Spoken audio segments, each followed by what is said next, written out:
আসসালামু আলাইকুম রহমতুল্লাহি ওবরাকাতু। সম্মানিত দর্শক মণ্ডলী, কায়দার আমরা আজকে 11 নম্বর খণ্ডে চলে আসলাম, অর্থাৎ তানবিন অর্থাৎ জেরের উচ্চারণ কেমনে হবে এটার ক্লাস হবে ইনশাল্লাহ আজকে। চলুন আমরা ক্লাসে চলে যাই কথা না বাড়িয়ে।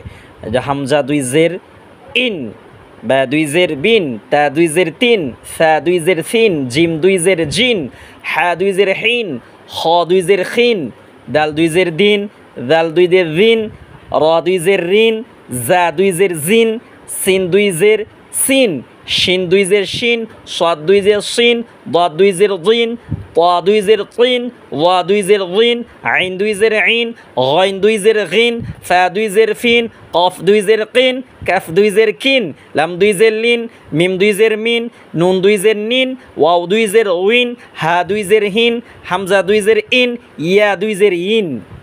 সম্মানিত দর্শক মণ্ডলী, এখন আমরা কোন হরফটার সাথে কোন হরফটা সাংঘর্ষিক হয় এটা ইনশাল্লাহ আমরা আজকে ক্লাস করাবো। যেমন তার সাথে ত আমরা সাংঘর্ষিক করে ফেলি, তা উচ্চারণ করবো চিকন আওয়াজে, তা দুই জের তিন, আর ত হবে অ দুই জের তিন মোটা আওয়াজে।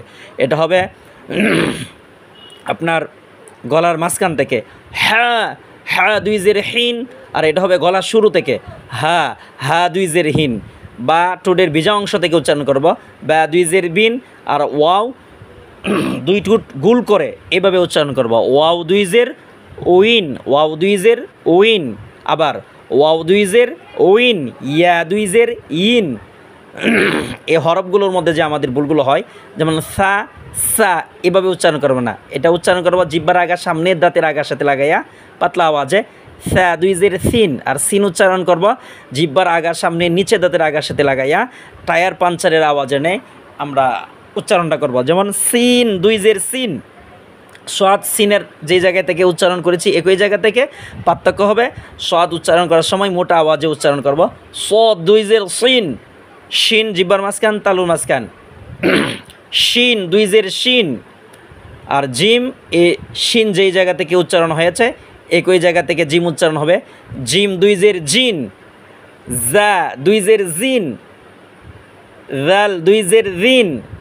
এখানে আমাদের ভুলগুলো হয়, যেমন জিম উচ্চারণ করতে গিয়ে আমরা বলি জিম, আর জা উচ্চারণ করতে গিয়ে আমরা বলি জাল, মানে জার উচ্চারণ আর জায়ের উচ্চারণ আমরা একত্রিত করে ফেলি, এটা করব না। যেমন জা জিব্বার আগা সামনে নিচের দাঁতের আগার সাথে লাগাইয়া জা দুই জের জিন, আর জাল জিব্বার আগা সামনে দাঁতের আগার সাথে লাগাইয়া পাতলা আওয়াজে নরম আওয়াজে জাল দুই জের জিন, আর ও জাল যেই জায়গা থেকে উচ্চারণ হয়েছে একই জায়গা কিন্তু মোটা করে দিয়ে পড়ব। ও দুই জের উইন, হামজা দুই জের ইন, গলা শুরু হইতে হামজা উচ্চারণ করব হামজা, হামজা দুই জের ইন, আর আইন গলার মাঝখান, আইন দুই জের ইন, আবার হামজা দুই জের ইন, আইন দুই জের ইন, আবার হামজা দুই জের ইন।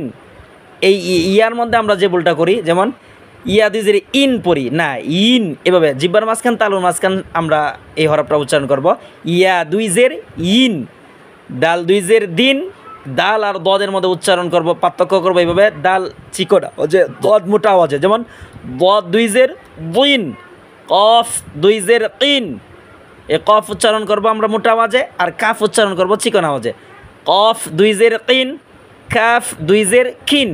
সম্মানিত দর্শক মণ্ডলী, আজকে আমাদের 11 নম্বর ইনশাল্লাহ খণ্ড চলে গেল কায়দার। এভাবে ইনশাল্লাহ হাঁটি হাঁটি পায়ে পায়ে আমরা কায়দাটা শেষ করে ফেলবো ইনশাল্লাহ। যারা আমার ক্লাসগুলো আপনারা নিয়মিত দেখছেন বা পড়ছেন, আমি আল্লাহর কাছে দোয়া করি আল্লাহ তাআলা যেন আপনাদেরকে পবিত্র কোরআনুল কারীমকে সহি করে শিখেই আপনাদেরকে এবং আমাকে সহ আল্লাহ তাআলা যেন মালাকুল মউত আমাদের সামনে পাঠান, এই আশা প্রত্যাশা ইনশাআল্লাহ আল্লাহর কাছে আমরা করব এবং দোয়া করব, নিয়ত করব।